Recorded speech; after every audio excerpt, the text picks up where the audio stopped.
This is the UVB Sperti Sunlamp, and this is what it'll look like coming out of the box. You've got the foam padding on either side, as well as over the bulbs and wiring of the cage. And then it's got this plastic wrap around it. On there, you're gonna find bulb ignition instructions. These are very important. You need to follow them because oftentimes the bulbs get shifted during transit and they'll need to be reignited. So even after you take off the plastic, hang on to this instruction. And then you'll also get the owner's manual.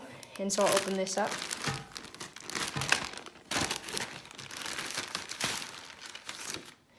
Inside you'll have the owner's manual with how to use the product and some just information about the UVB lamp. You'll also get the power cord, the warranty registration card, just mail that in to their address with a stamp.